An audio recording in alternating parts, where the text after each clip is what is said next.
We're here with Rich Galen of Mullins.com and kind of catching up a little bit. He's been to Afghanistan. Want to get a little read on that. We were talking about the people who came to the Hill and demonstrated over the last few days here and what the media is doing with that. But I was very interested in reading what you had to say about Acorn. Everybody's giving each other high fives, around because they have put them out of business, they think. But you have a little bit different take on that. My take was, how difficult it is anymore to set up a brothel. Especially with 13-year-olds. A lot of impediments. Yeah, it used to be so much easier nowadays. In Tennessee. I mean, I thought they were trying to help small business. Well, I guess that would be the defense, wouldn't it? Yeah, that's right. An SBA deal. An SBA. So they passed a bill in the House. They passed one in the Senate. Passed two in the Senate. But they got to go to conference. And you, as a former senator, you understand this better than any of us in the studio because there are rules that are written, rules that are unwritten. And then there are unwritten rules that only about four guys actually really know about, and this is one of them. And I'm not one of them. I never was either. But what happened was the Senate voted on two different bills. One was an appropriations bill for the Interior Department, and one was housing and urban development. On both of those, the Senate accepted amendments saying that those two departments could no longer do business with Acorn. Over in the House, meanwhile, amendment was introduced to the student loan bill, and this is kind of odd. I'm not sure how it passed the germaneness test, but they not too far in the weeds now. They did kind of word it properly, and that amendment said that the federal government can't do anybody in the federal government can't do business with Acorn, and it passed 375 to 75, or 325 to 75, an overwhelming vote in the House. I mean, that's just to show you how deeply these guys got the joke about. So far, so good. Okay, now here's the problem, though, that for those of us who remember 11th grade social studies, only one bill can go to the president. It has to be a bill that is identical both from the House version and the Senate version. And you got three different bills, none of which have anything to do with each other. So the way you do this, and Fred, you know this because you were in on this kind of skullduggery back in the day, is that you kind of nudge each other. And you also know this from your work in television and movies. We'll fix it in post. This is the same thing. We'll fix it in conference. Post-production. Exactly. We'll fix it in conference. And what happens is these guys get together in a room with nobody else in it, and they will figure out a way to put this money back in because there are more Democrats than Republicans. Now, Republicans, because this thing is so toxic, Republicans, I think, in this case, will be smart enough to kind of point it out and not let it get back to the floors of the House and Senate without staying in. If they catch it. If they catch it. But the bill would probably only apply to 2010. Yeah, because it's a current appropriations bill, and they'll have to go back and get it. Of course, after the 2010 election, one hopes that the Democratic majorities will be significantly smaller, so this will be a little bit easier to keep track of. That's another reason to get out and vote. A lot of these people are dependent on this organization to help them on Election Day, of course. Yeah, they do a lot of they do voter registration, and that's they vote. And I wrote this morning. I said, cases pending against them in about half the states. Exactly, because they registered people named Mickey Mouse and people like that.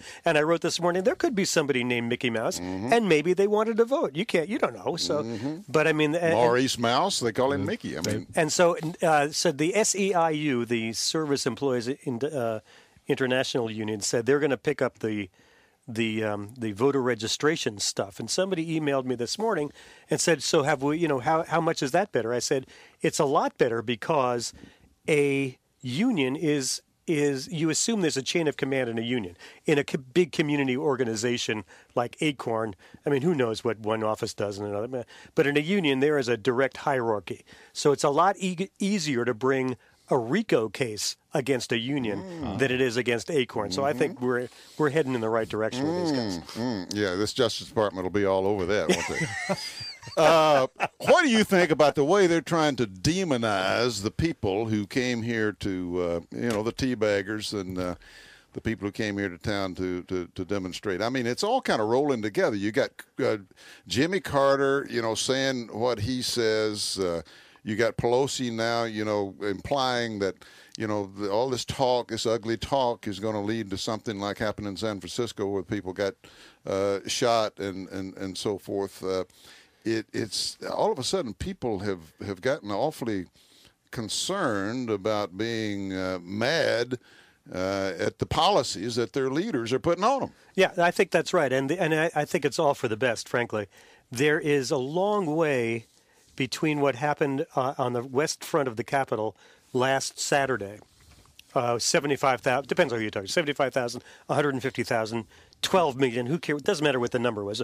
It was a lot of people there at the same place at the same time, and what they were doing was chanting, shouting, and waving signs.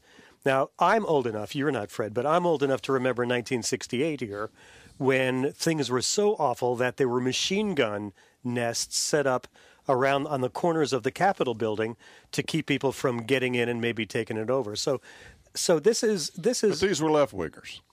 Yeah, that's right. They were left wingers. These are right exercising their First Amendment rights, and they were perfectly okay. But in 1968 we had RFK was assassinated. We had Martin Luther King assassinated. We had the Chicago Convention. We had. I was in the National Guard back then. We had cities getting burned to the ground. Because people were so angry about so many different things. This is a long way from that. This is people actually exercising their First Amendment rights to petition the government again, for grievances, and that's guaranteed in the First Amendment. And I think, it's only because Pelosi doesn't like what they're saying that people like CNN think that this is really so dangerous. Peter Weiner put out something on Commentary magazine's blog, and he listed a few things he said we ought to keep in mind. Former Vice President Gore charged President Bush has brought deeper dishonor to our country and built a durable reputation as the most dishonest president since Richard Nixon. Gore said Bush betrayed his country. Harry Reid, of course, called Bush a loser and a liar, said he had betrayed his country. They mentioned Ted Kennedy accusing them of going to war as a fraud, and it was all hatched in Texas, and they knew better. And John Kerry saying that Bush lied, and on and on and on. Fritz Collins says that Bush went to the Iraq War, former Democratic senator from South Carolina, to win Jewish votes. And, yeah, that's a huge Jewish population of Iraq. Yeah, well, the fact that it's absurd, it's usually coming from nutcases, and I won't comment further on some of those sources, but we've both witnessed this stuff before. I think we need to keep. Yeah, and I think if you look at that, you're talking about the vote to reprimand Joe Wilson, who shouted out that it was a lie about whether or not undocumented aliens could get health care. And in fact, Wilson was right. Not only that, they amended. It was no problem, but they amended the bill anyway. To make it not a problem even more.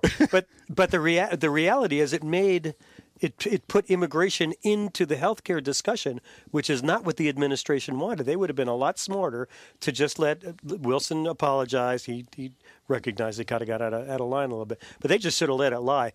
But Clyburn, who's also from South Carolina, couldn't let it go. And I know we got to go to a break, but the problem there was that in August, Wilson held a town hall meeting in Clyburn's district, and this was payback for that. I didn't know that. A nugget, another Rich Galen nugget. News gets made on the Fred Thompson. It's Galen, Mullins.com.